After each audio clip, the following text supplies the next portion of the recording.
de vous voir aussi nombreuses, Baruch Hashem.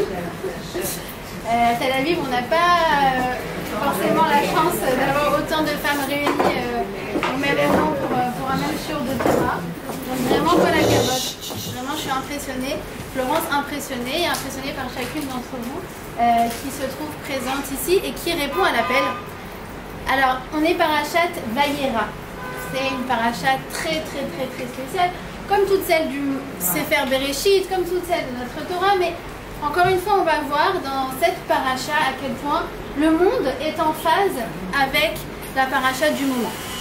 Puisqu'en fait, c'est la paracha où Sarah tombe enceinte de Yitzhak et enfante de Yitzhak à l'âge de 90 ans. Et nos sages nous disent que Sarah, qui a tellement pleuré pour avoir un enfant, dans notre paracha passe des pleurs au rire. Yitzhak, Rov Srok, Aya Baolam, nous dit Rashi. Le monde s'est rempli des rires de Sarah. Alors, cette semaine, on a, je pense, expérimenté ça. Lundi soir, oui, au Riv et Geditch, quand on a vu les vidéos et quand on a vu comment sa grand-mère elle a serré dans les bras, et quand on a vu tous les chassidim autour de la fontaine qui étaient en train de danser, comme on a vu le monde qui était rempli chez elle pour l'accueillir, et juste après on nous envoie les vidéos de sa mère qui pleure pendant la frachatrala, et on est là, on dit comment en un instant la Kadosh Baruch Hu, il fait passer des pleurs au rire sans transition. C'est notre paracha. C'est la paracha de cette semaine. C'est pas seulement ça. Non seulement donc elle tombe enceinte, mais vous savez que à cette époque-là, les gens étaient très sceptiques. Il y avait ce qu'on appelle les Litzané Ador. Les Litzané Ador, c'était les moqueurs. Alors ils ont dit quoi? Oui, soi-disant, elle est enceinte à 89 ans. Sûrement qu'Abraham n'est pas le père, ou sûrement qu'en fait c'est une mascarade, elle va adopter un enfant. Bref, il y a toutes sortes de spéculations très négatives, très cyniques sur Sarah. Et tout d'un coup, encore une fois sans transition, les langues se taisent. Pourquoi? Parce que quand Yitzhak naît, Yitzhak est le portrait craché de son père. Et donc là, on ne peut plus rien dire. Vous pouvez fermer la fenêtre? Ah, il n'y a pas une fenêtre. Comme vous voulez. Fermez, il y a le madame. Alors, c'est aussi notre paracha. En fait, nos sages nous disent que les rires cyniques de ces fameux moqueurs ont donné place à des rires de joie. Pas seulement dans la maison de Abraham et Sarah, mais dans toutes les maisons avoisinantes. Pourquoi? Parce que ce n'est pas seulement Sarah qui a enfanté, mais c'est toutes les femmes stériles qui ont enfanté le même jour que Sarah. Rov Srok, Aya Baolam, il y avait beaucoup de rires. Exactement comme on souhaite, Bezrat Hashem, que cette libération soit la suite de dizaines, de centaines, Bezrat Hashem, de libération. Parce que quand Hashem ouvre la brèche du miracle, alors, ça y est, toutes les portes des miracles sont ouvertes. Alors, c'est en fait donc une paracha où le pessimisme laisse la place à l'optimisme. Vous l'avez bien compris.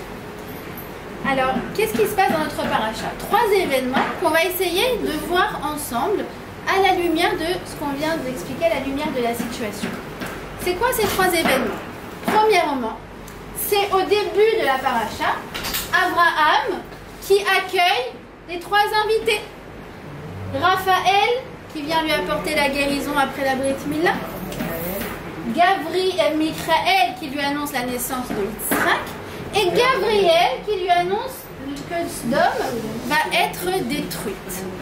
Premier événement de la paracha. Il y en a bien sûr beaucoup plus, mais je vais m'attarder sur ces 3-là. Comme ça, je vous donne le programme.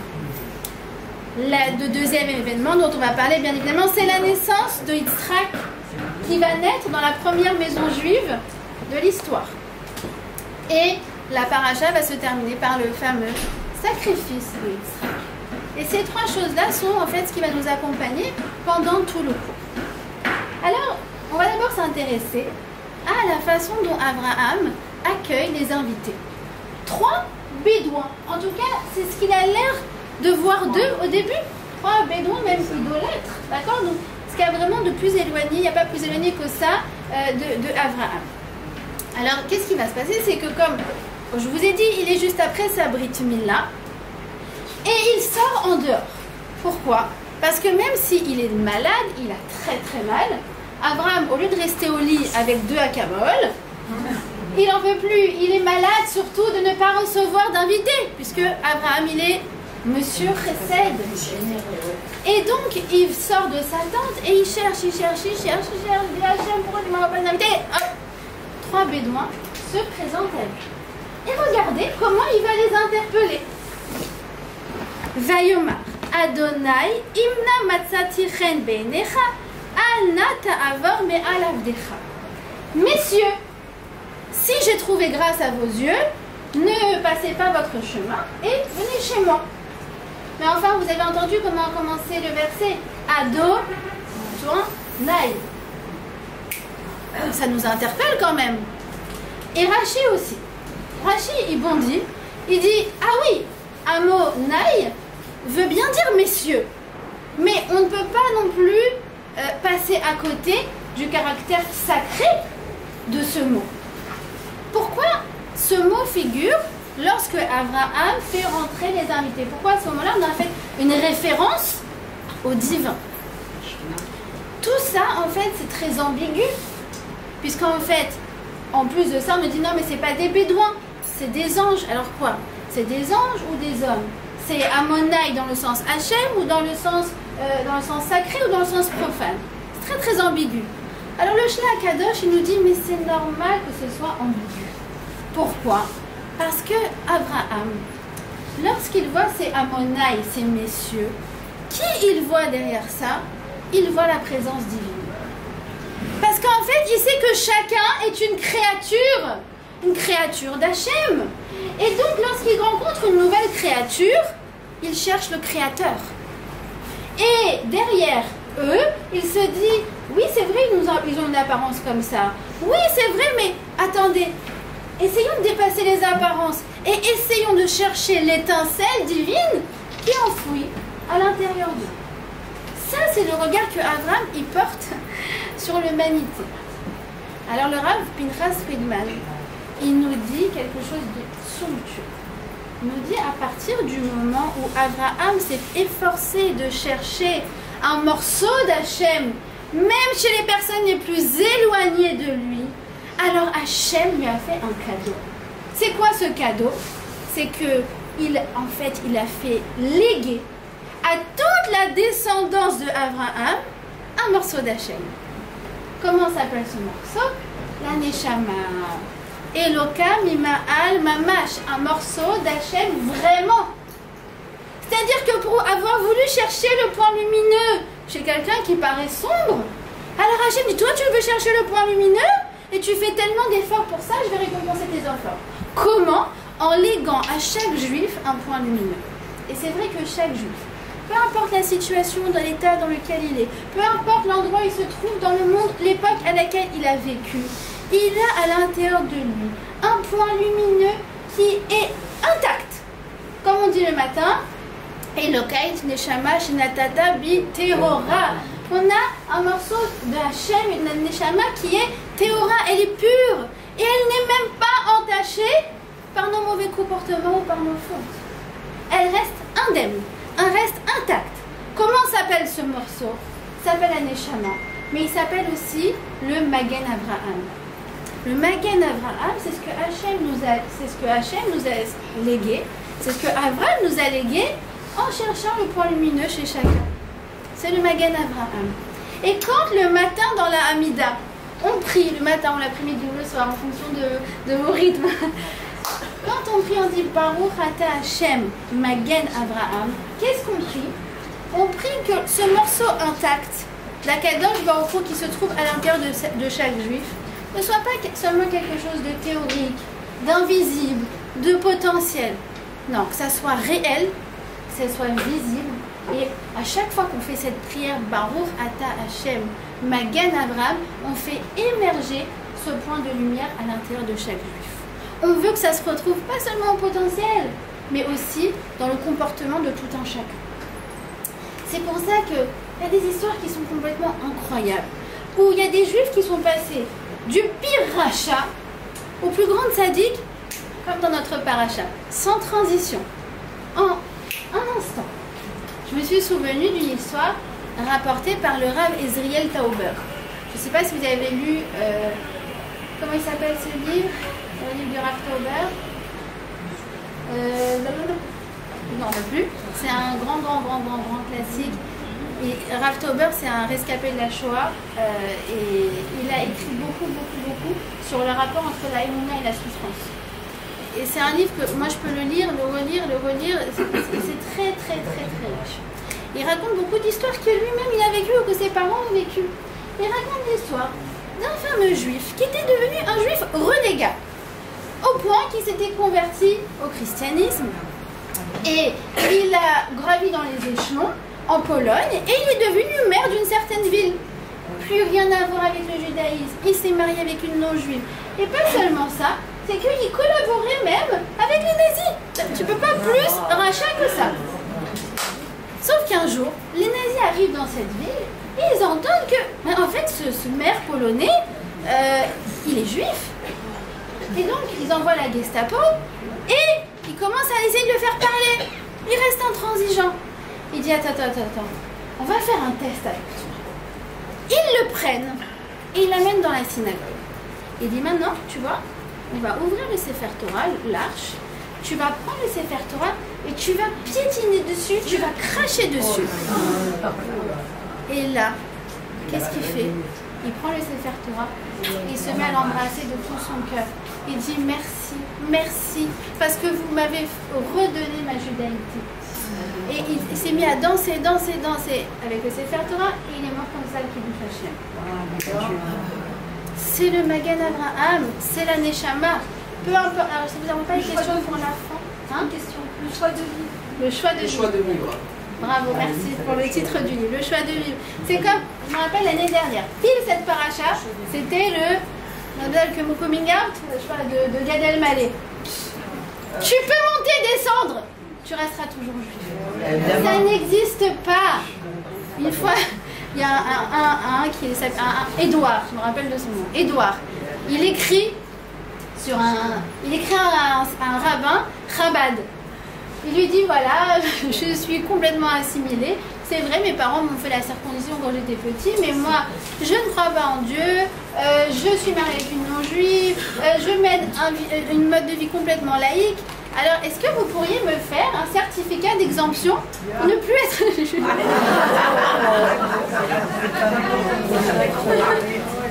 Alors, il lui répond, je comprends votre demande, mais je ne peux rien faire pour vous.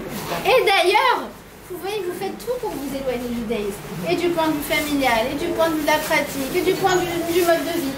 Mais quand vraiment vous voulez vous en détacher, à qui vous demandez l'autorisation? À un rabbin. On a déjà vu ça. Donc, il lui dit, au lieu, vous avez un point juif à l'intérieur de vous, au lieu de chercher à lui échapper, cherchez plutôt à vous y connecter. C'est nous. On a ce point, ce fameux Magan Avraham, qui reste à l'intérieur de nous et qui reste pur. Et ce qu'on cherche à faire émerger dans notre quotidien. Et pour ceux qui sont très éloignés, on garde cette émouna, cette certitude que ce point existe en eux et qu'à n'importe quel instant, sans transition, il peut ressurgir. Alors, et d'ailleurs, il nous dit le Rav Yeshurun que c'est la raison pour laquelle Avraham leur a fait un grand festin. Il leur a sorti des laitages, après il a fait abattre 3 veaux, il leur a sorti de la viande, mais pour 300 personnes. Et il a fait un grand festin, comme s'il avait fait un mariage pour 300 personnes, mais pour 3 bédouins. Pourquoi? Nous dit Rav Yeshurun, parce que Avraham était très heureux d'avoir réussi à porter ce regard, même chez les gens les plus loin. Et donc il a voulu célébrer ça avec eux. D'accord? Alors, Donc arrivent ces trois bédouins qui s'avèrent être des anges, des malachim. Le premier, Raphaël, va le guérir de sa brit mila. Et le second, Michael, va lui annoncer, tu sais, tu as presque 100 ans, ta femme en a presque 90, mais j'ai une bonne nouvelle pour toi. L'année prochaine, la brit mila. Alors, quelle a été la réaction d'Abraham? Alors il arrive. Bravo. Je vois que elle est où Florence? Elles sont très high level. Très high level. Pas tout le monde sait qu'il a eu Abraham. Tout le monde sait que, en général, les gens savent que Sarah arrive, mais tout le monde sait qu'Abraham il arrive. Pourquoi? Parce qu'on se souvient que le rire de Sarah lui a été reproché. Donc on se souvient de ça. Mais j'ai pas compris. Si Abraham aussi il a ri, pourquoi on lui a pas reproché?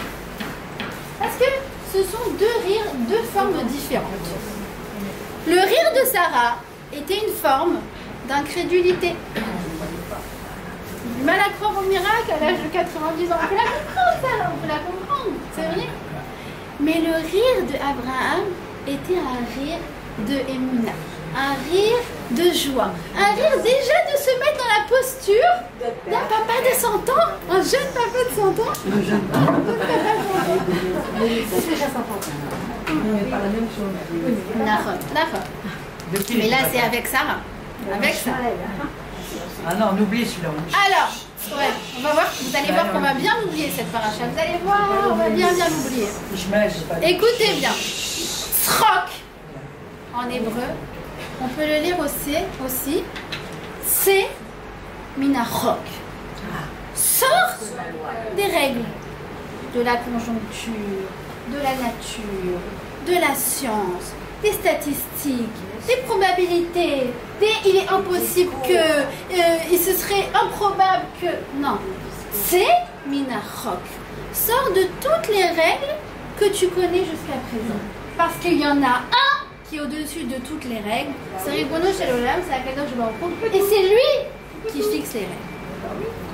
Et d'ailleurs, on voit que nous sommes le fruit de ce miracle, de la naissance de Yitzhak, d'une femme à l'âge de 90 ans. Pourquoi?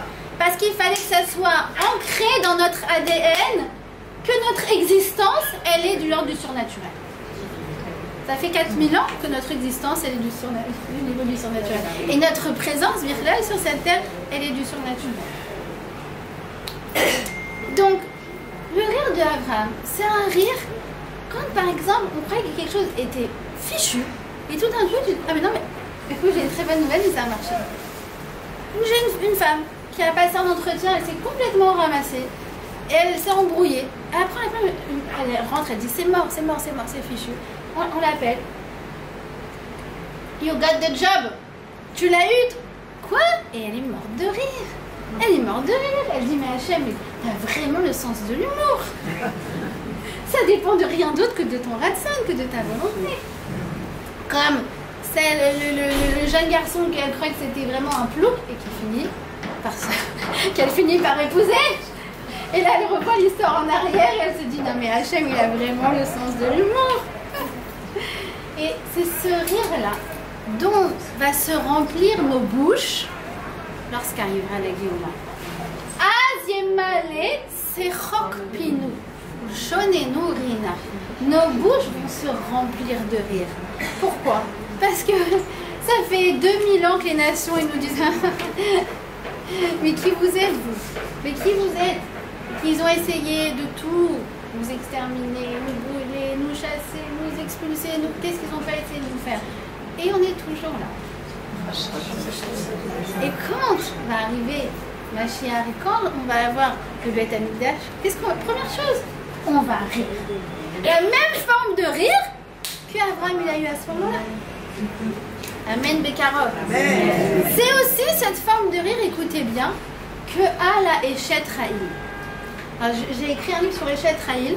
Je vous en ai ramené, je ne sais pas si celles qui sont intéressées, il y en aura assez pour tout le monde, parce que après on est très nombreuses. Mais après le cours, si vous voulez, donc je vous montrerai. Vatitzrak le Yom Acharol. On nous parle encore du rire de qui? De la femme juive. Alors écoutez bien cette explication.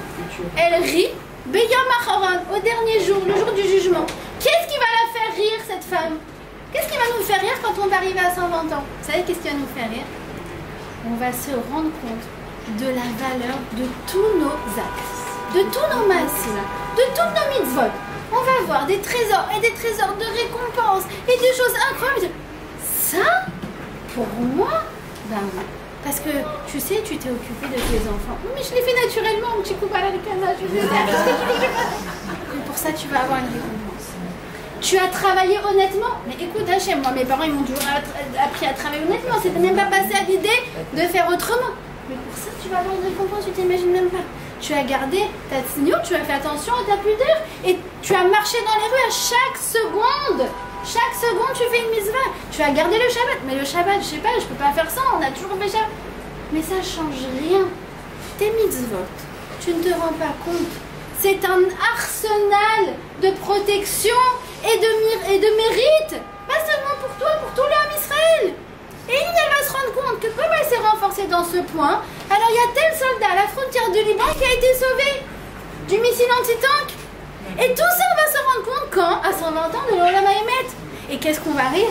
Qu'est-ce qu'on va rire? Je veux dire, moi je croyais que je faisais des choses naturelles, quoi, normales. Mais quel naturel, quel normal. On a dit que notre existence et tous nos actes sont de l'ordre du surnaturel. Vous voyez ce que je veux dire? Donc nos bouches, pareil, on dit pourquoi pour avoir fait ça? Hachem, ça a permis de sauver la situation, ça a permis de rapprocher la Géoula, ça a permis de sauver nos soldats, d'envoyer la réfoua chez les mains à ceux qui sont dans les hôpitaux. Tout ça grâce au fait que ce matin, je me suis couverte la tête. Waouh, on va être morte de rire. D'accord? C'est pour ça que c'est écrit que quand il voit les anges, quand Abraham il voit les anges, écoutez bien, il va y avoir écrit 2 fois le mot Vayahar. Le mot il a vu. D'accord? Je vous lis le passouk. Vayesainav, Vayahar, Veine Shloshatana, Vayahar, Vayaratz. Une fois il les voit, et une fois il les voit. Tu dis, je comprends pas. La Torah, elle n'aime pas se répéter, vous êtes bien d'accord? Elle ne fait pas des figures de style. Donc, Rachid nous explique. Il nous dit, ah oui, tu as bien fait de voir qu'il y a écrit 2 fois le mot Vayar, 2 fois le mot voir. Pourquoi? Rachid nous dit, parce qu'en fait, qu'est-ce qu'il a vu?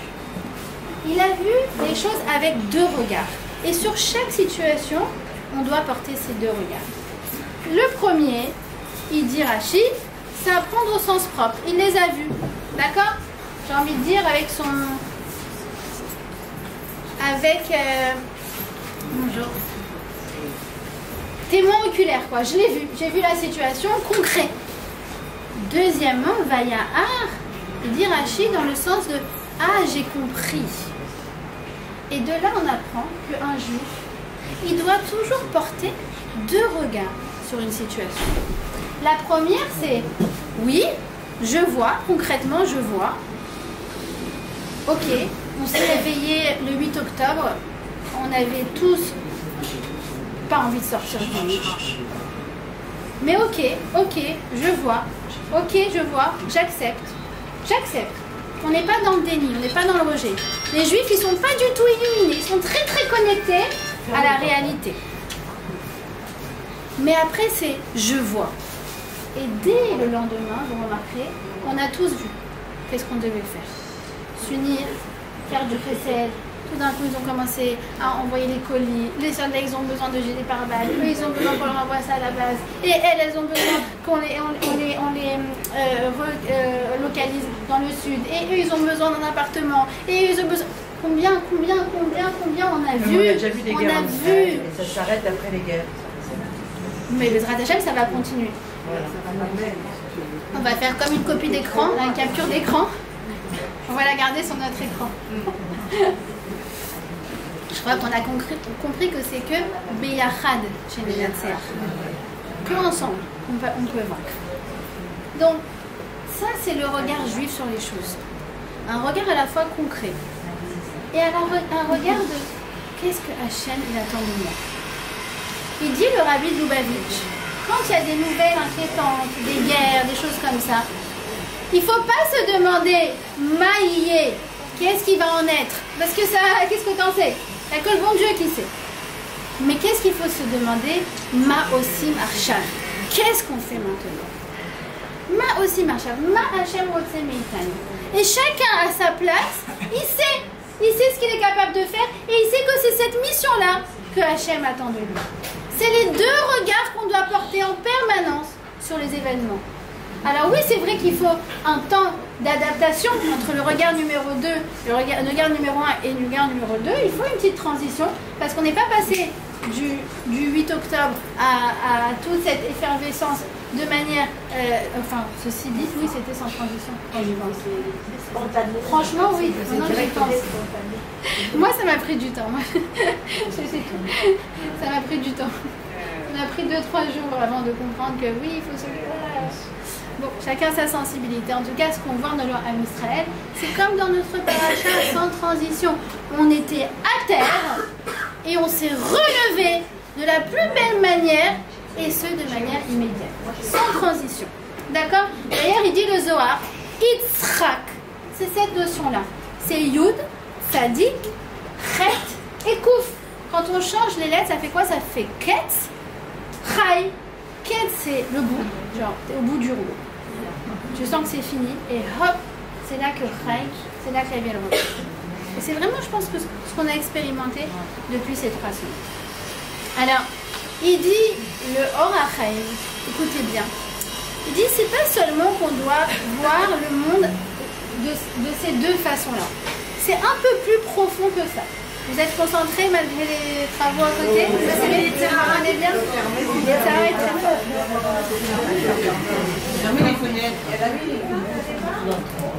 Vous m'entendez? Pas? J'ai mal à approchez-vous, je ne peux pas faire plus. Micro. Alors, le Or HaChaim, qu'est-ce qu'il nous dit? Il nous dit comme ça. Il nous dit, tu dois toujours, il passe un cran dessus, d'accord? Par rapport à Rachid. Il nous dit, tu dois voir le monde tel qu'il est, premier degré, mais second degré, tu dois voir le monde tel un masque derrière lequel Hachem se meut. Un masque derrière lequel tu vois Hachem qui prend le contrôle de la réalité. C'est pas seulement qu'il contrôle la réalité, c'est que Hachem, il est la réalité. Chaque chose qui se passe, chaque feuille qui bouge, chaque événement qui se passe dans le monde, c'est la voix d'Hachem qui se révèle à nous. C'est le masque du monde. Le masque du monde. D'ailleurs, le monde se dit Olam. Olam, c'est Ne'elam. C'est caché, dissimulé. Le monde dissimule en fait le Retzon Hachem, la volonté d'Hachem. Tout ce qui se passe dans ce monde est calculé au millimètre près et est en fait le fruit de la volonté d'Hachem. Alors, et là vous allez dire, ouais, d'accord, mais bon, le Or HaChaim, ok, c'est, voilà, il écrit, mais quand même, entre le fait de le dire et le fait de le vivre, il y a quand même une différence, oui? Ça veut dire que tout, c'est Hachem qui décide. Tout, c'est Hachem qui décide. Alors écoutez bien l'histoire du Or HaChaim HaKadosh. Peut-être que certains la connaissent. Lui, il dit ça, mais est-ce qu'il le vit vraiment? Vous savez que le Or HaChaim HaKadosh, il a été dénoncé, soi-disant comme traître à la couronne au Maroc. D'accord? Et, résultat du jugement, jeté dans la fosse au lion. Le Or HaChaim, il te dit, attends, tout ça c'est une mascarade. Tout ça c'est une mascarade, souviens-toi que tout est le fruit de la volonté d'Hachem.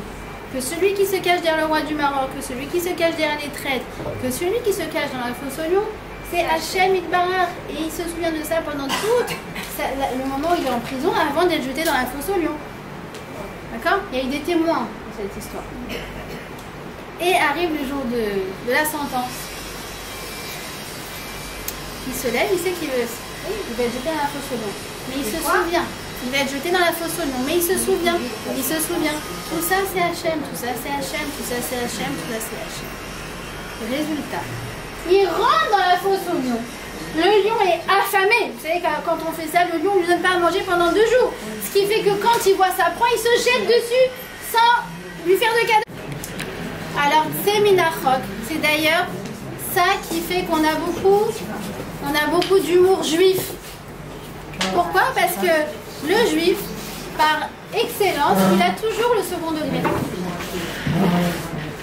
Parce qu'il voit toujours le monde avec 2 degrés, ce fameux vaillard. Je vois, j'analyse. Je vois, mais j'ai la Emouna. Comme il dit Rachid, comme il dit le Rachaim, on a toujours 2 degrés sur le monde. C'est ça qu'on a l'humour. C'est pour ça, on a du second degré de manière intrinsèque. Et l'humour juif, c'est d'ailleurs ce qui peut nous sauver. Il y a un certain, je crois qu'il s'appelle Chaim Vidal, qui a dit, il était interné dans, je crois que c'était Auschwitz. Il a dit: ce qui m'a sauvé la vie, c'est que chaque jour, je cherchais une chose sur laquelle j'allais rire. Sur lequel quoi? J'allais rire.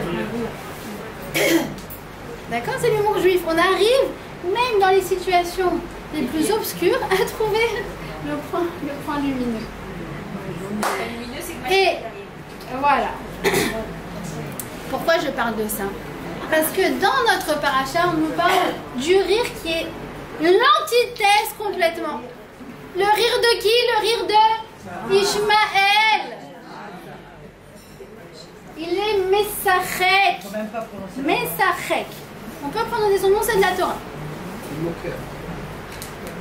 Qu'est-ce qu'il fait? Il prend Yitzhak, il sort son arc à flèche, hop, paf, la flèche elle lui passe là. Non, c'était juste pour lui. Il prend un oiseau, c'est de la Torah, c'est Rachid. Un oiseau, il lui enlève les ailes et dit: on va voir comment il va voler. Et il disait des vulgarités, et il tenait des propos très violents. D'accord? C'est ce que nous dit Rachid.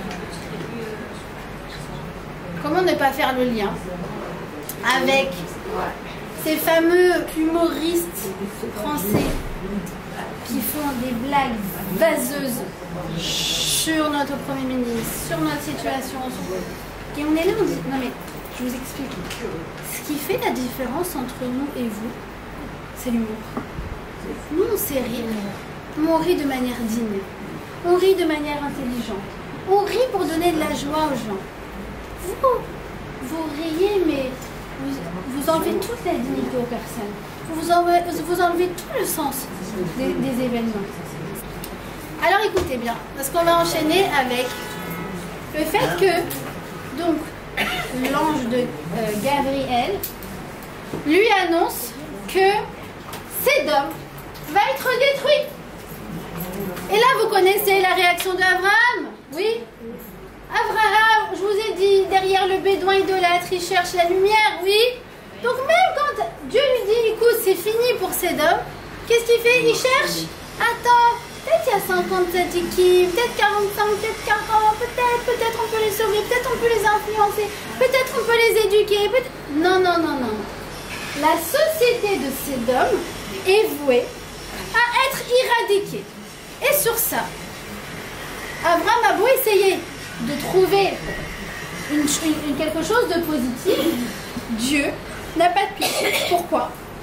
Parce que ces gens-là ont éteint la flamme de divinité qu'ils avaient en eux.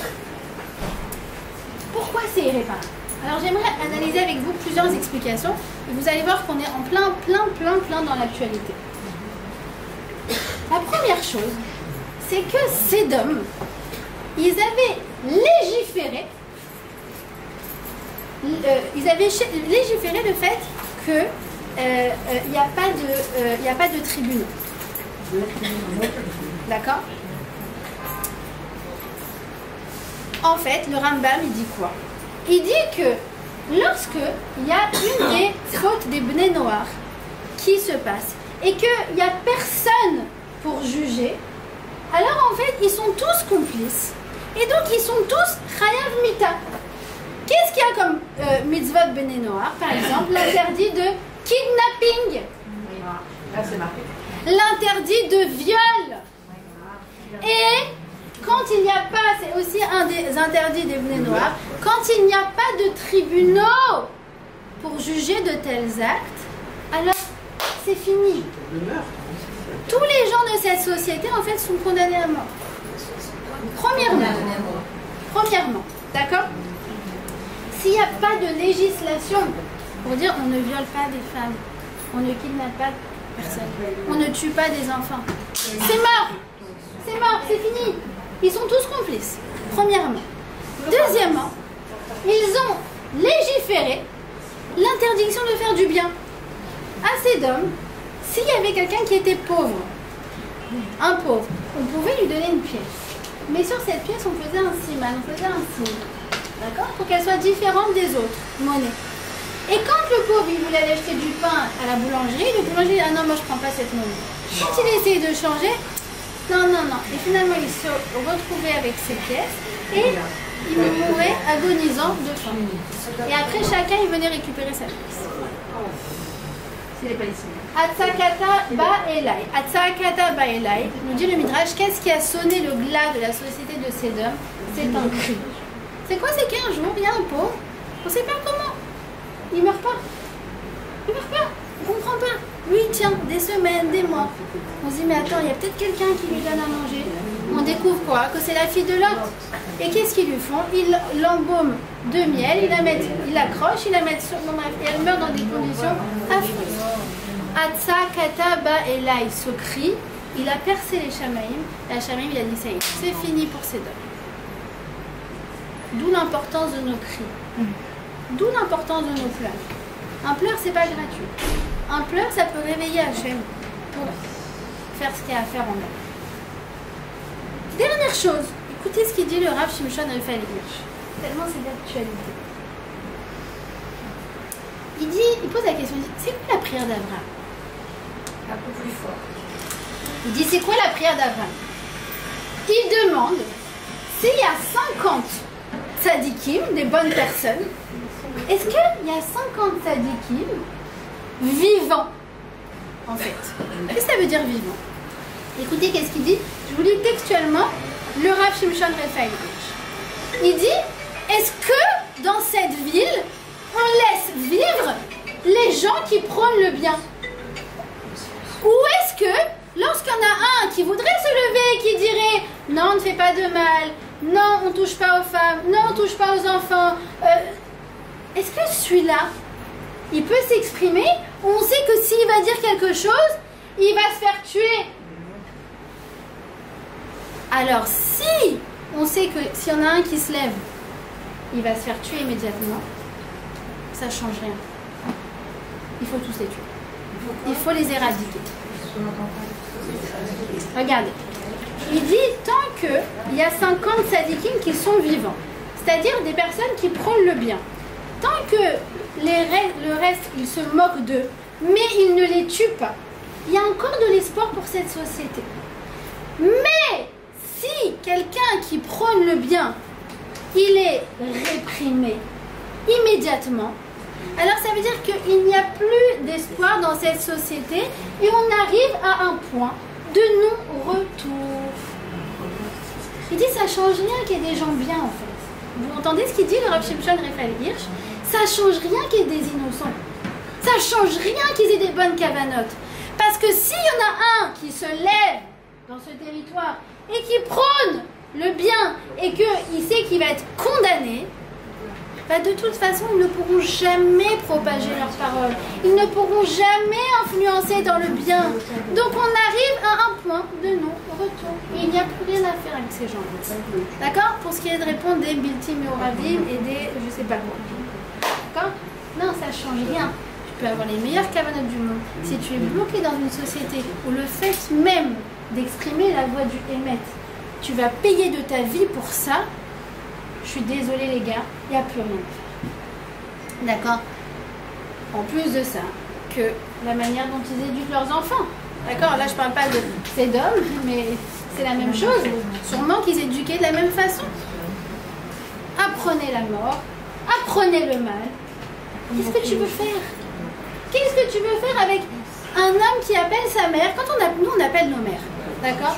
Allô maman, une bonne nouvelle, j'ai réussi à faire quelque chose, j'ai fait un accomplissement, j'ai créé quelque chose, il y a eu un heureux événement.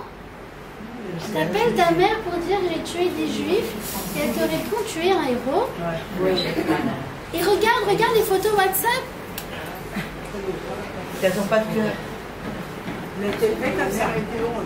Et quand elle reçoit un obus et que là son fils il meurt, c'est genre qu'est-ce qu'on a fait pour lui et ça. Et quand il meurt en djihad, elle est très fière de lui. Mais il n'y a rien à faire, c'est ce qu'on nous dit. Cet homme, il n'y a rien à faire. Il n'y a rien, il faut tout recréer de nouveau. Il faut tout recréer de nouveau. Enlever la racine. La racine du mal. Il y avait une caricature. Il y avait une caricature avec un côté un khayal du Hamas et de l'autre côté un khayal israélien de Tzahal. Et d'un côté il appelle sa mère j'ai tué 10 juifs et l'autre il dit maman j'ai sauvé 10 juifs. Et écoutez comme c'est joli, la rabbinite Timia Mizrahi elle a dit cette caricature elle n'est pas vraie. Parce que nos khayalim tzadikim, ils sont tellement snouim, ils sont tellement discrets que personne ne va appeler sa mère pour lui dire j'ai sauvé des gens. Ils sont dans l'ombre. Nous, non seulement on fait le bien, mais on le fait parce que c'est notre devoir. C'est ce qu'on a à faire. Et elle dit, comme elle a assisté à malheureusement beaucoup de Lévaïot, de Shiva, de Chayalim, elle dit c'est que après que la mère elle découvre à quel point son fils il a été un héros. On est tous des héros cachés dans ce pays, dans ce peuple. El Malasot. Parce que le bien, il est ancré en nous. Parce que le bien, il a été légué par Abraham Avinu. On peut essayer de s'en défaire, mais il revient comme un boomerang. C'est ça qui nous anime. Et d'ailleurs, il dit le Rav Shimshon Raphaël, je viens de m'en souvenir maintenant. Écoutez bien, qu'est-ce qu'il dit?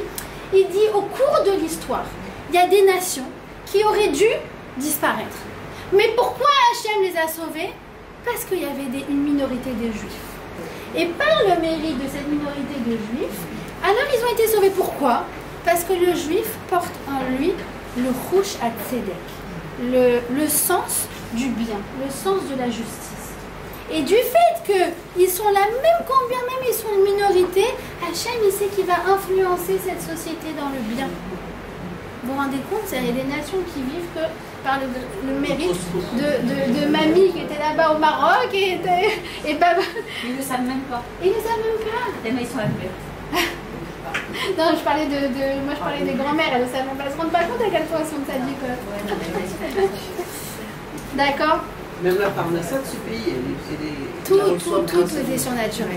Alors, et une dernière chose, parce que c'est important, au moment où il va pour sacrifier Yitzhak, il y a une chose qui m'a interpellée, qui va vraiment dans le sens de tout ce qu'on a vu, c'est que quand il va, donc il cherche un endroit pour sacrifier Yitzhak, il marche et il voit sur une montagne, il voit quoi? Il voit une nuée.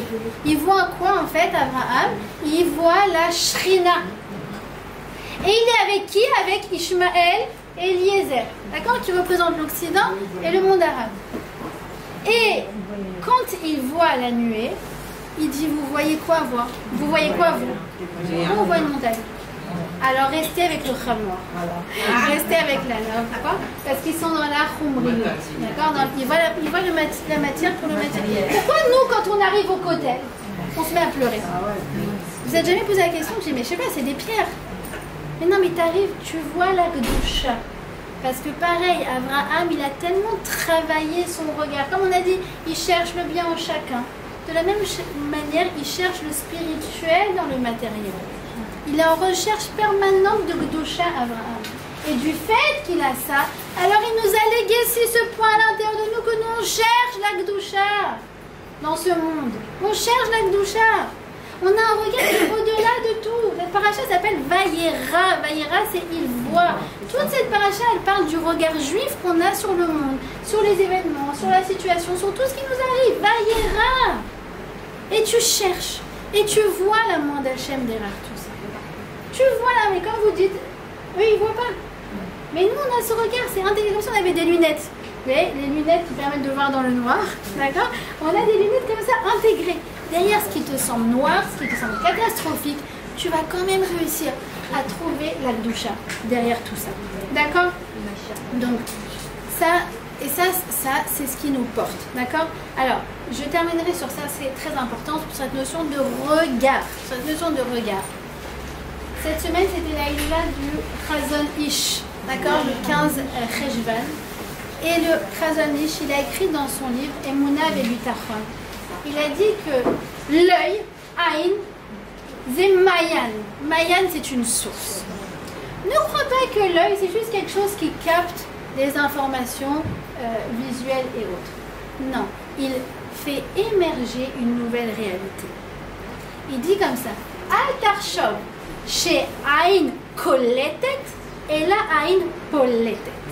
En français, ça donne, ne crois pas que l'œil est un capteur, l'œil est un créateur.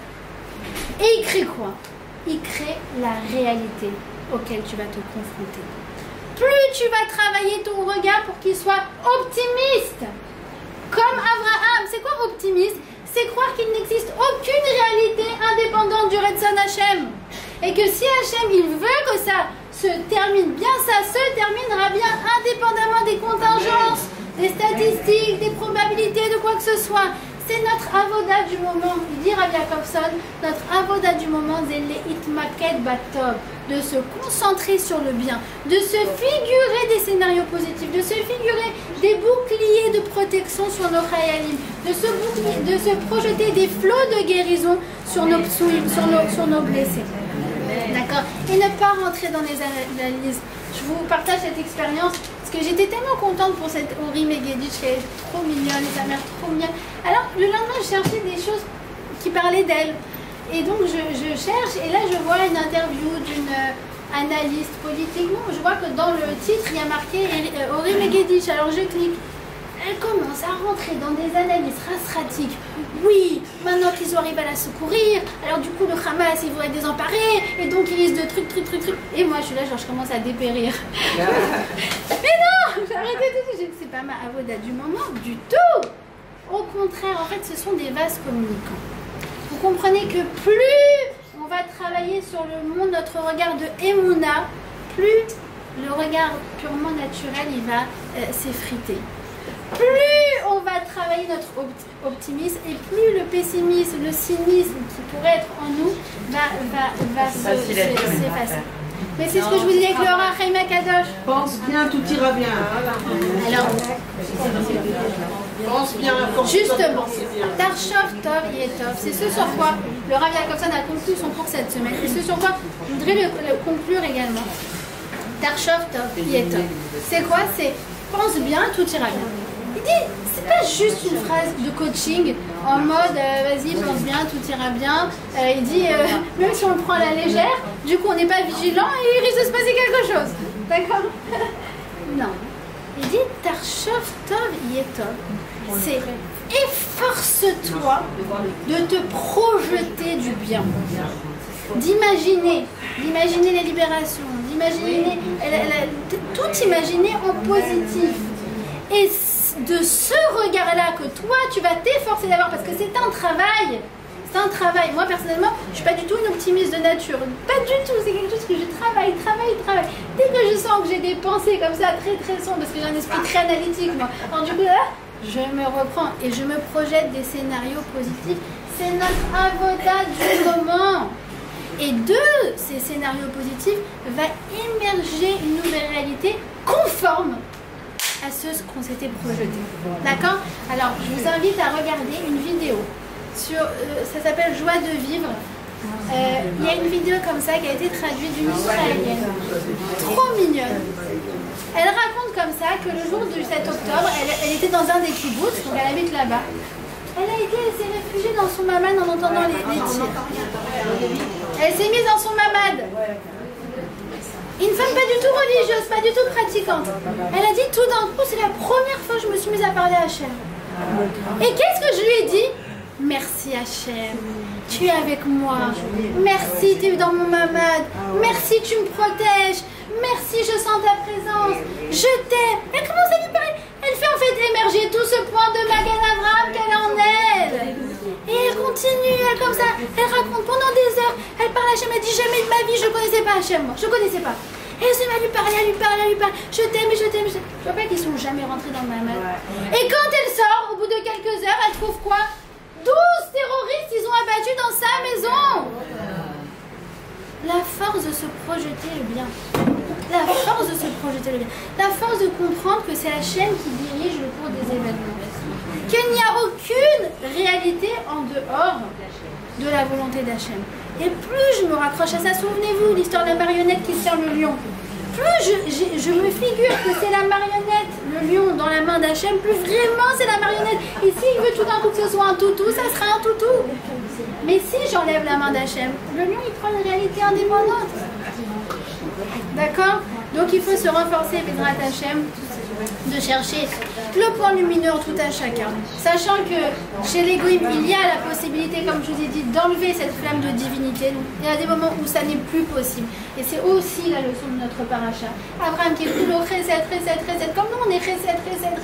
Il y a un moment où stop, il y a une limite au chesed. Parce que si tu fais du bien aux gens cruels, tu deviens cruel avec les gens cruels. D'accord, comme le disent nos sages. Et chercher le point lumineux dans chaque situation et s'efforcer en permanence de se figurer du bien. Et Bédrat Hachem, par le mérite de ces scénarios positifs qu'on se répète en permanence, alors la réalité elle prendra la forme de ce qu'on se sera.